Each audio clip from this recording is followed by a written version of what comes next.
Hey there, friend. Quick, real talk that's about as comfortable as sitting on a Lego brick. You know how we joke about guys generally being emotionally constipated? Well, it turns out it's not just a joke. You see, in the UK, 1 in 3 men report having no close friendships. 1 in 3. That's like walking into a bar and realizing a third of the guys there are basically living in a friendship desert. The US isn't much better. We're looking at 1 in 4 that are in the same boat. And this is all according to a Stanford research study. And here's where it gets heavy. Like the watching the end of Marley and Me heavy. Male loneliness isn't just about feeling bummed on Friday night. It's linked to some really serious stuff. Depression, anxiety, and way worse.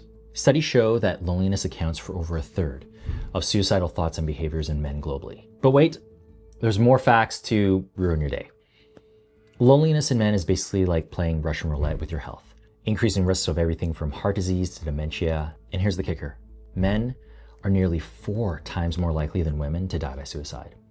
And look, caring about men's mental health and friendships isn't a competition or a zero-sum game. It's not about taking attention away from other groups' issues or playing Oppression Olympics. It's just simply about acknowledging that, hey, we've got a specific problem here that's literally killing people, and maybe we should talk about it without making it weird or political. So I went looking for a book about male friendship and came back with this gem. We Need to Hang Out by Billy Baker. It's not another self-development book that's gonna gather dust next to your gym membership.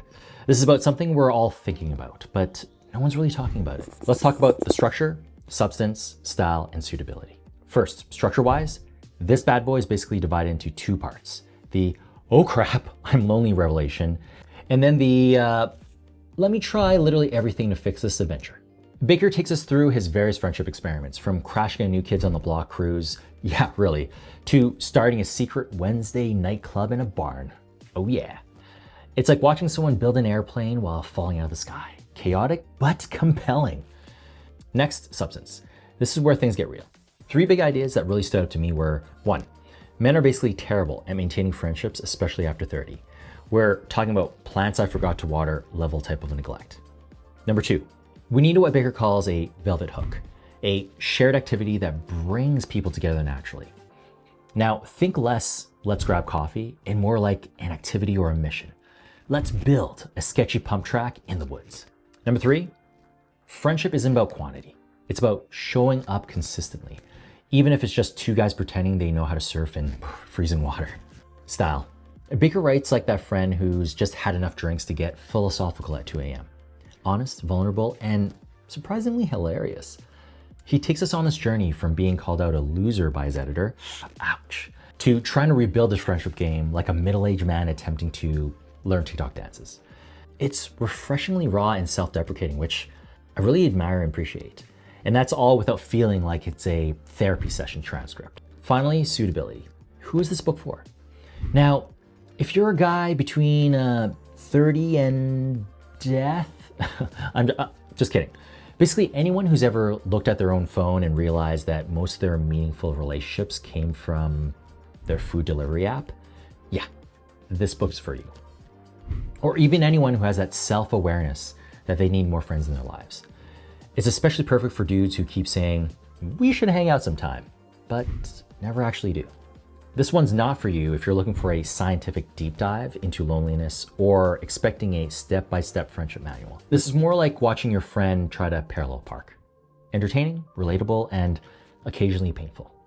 If you dig this vibe, you can also check out these other 3 books. Bowling Alone. Like this book's scholarly older brother. It's the OG deep dive into how we went from a society of joiners to a bunch of Netflix bingers. It's heavier than your gym bag after New Year's resolution, but definitely worth the lift. Next up is Manhood in the Making. Because sometimes you just need to understand how we got here to figure out where we're going.